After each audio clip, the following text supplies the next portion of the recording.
Yun mga ka-champ, maayong buntag dahil no. Karon mga ka-champ is magupit taog tape molet dahil mga ka-champ ang alot ni bossing. Basic ra gid ni mga ka-champ, walay daghan kaayong chichiburitse. Una nga guard, gamit ko og number 2 nga guard. Gamit taog wall vapor, number 2 lang. Pagkahuman sa number 2 is number 1. Na ang lever is close, open ra gyapon mga ka-champ. Dami ra gid kadali nga kon mga ka-champ alot molet.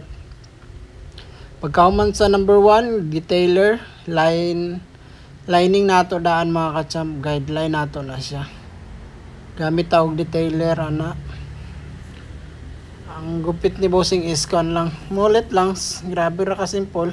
Gamit din taog wall nga shaver. I-shaver lang nato para hinlo gid kay ato ang molet. Gamit na pud tag clipper. Tanggalo lang natong kanto sa detailer mga ka-champ. Dula-dulaon ra gyapon nato ang lever sa clipper para dali ra. Ana mga ka-champ, dali ra kayo pagka kuan fade. Kana gamit ta og wall nga Legend 9.5, gidula ra nako ang lever ana. Close, open ra gyapon.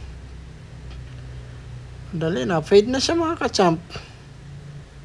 Tirang dali nga pagka kuan fade, wa na dagang kayang chichiburitse. Dali ra, basta anad na mangud ka nga champ, dali ra gid siya. Oh, fade na siya. Dali ra kayo.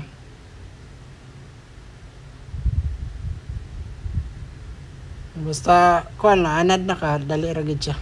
Dahil ato dahil i-gamit tag labaha mga ka-champ, ato lang siyang i-finalize ang iyahang kuan line para kita gid kayo ang iyahang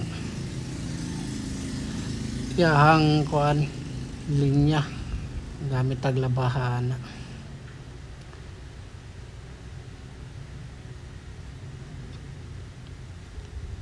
Dahil pag human ako sa labaha mga ka-champ is clipper overcome lang dayon. Tanggalon lang to mga kanto-kanto.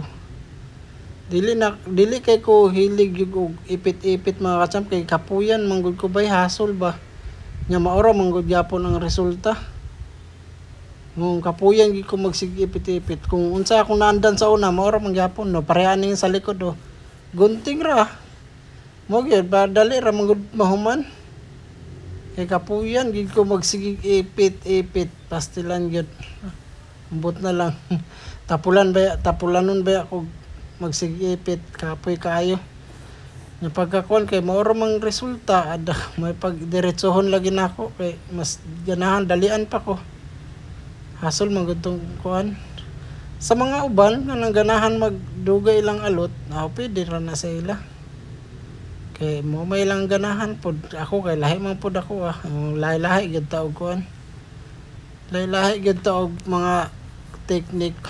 Pero mo na siya ko dire mas ingonani gid ko sa bangs niya kay gusto man sa textured mo tang gigamitan nato fader razor.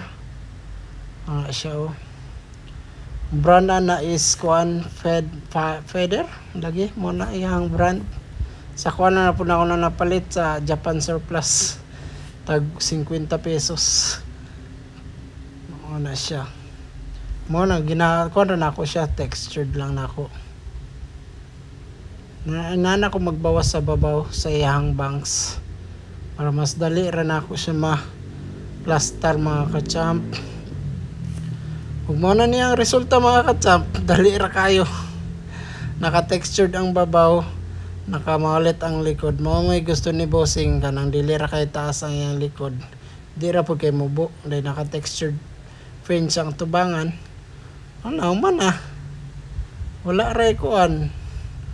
Wala ray 30 minutes man Mura man gud gyapon resulta. Magsikog ipit-ipit ada kapuyan gid ko.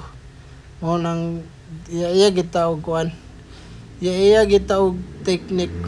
Mura resulta. Para sa ako, okay, magyapon resulta. Lipay, magyapon akong customer. Okay, sa ganahan. Ani lang sa The Champ Barbershop, Cagayan de Oro City, KSY at Bang Sagaysano. Babaw sa Mercury.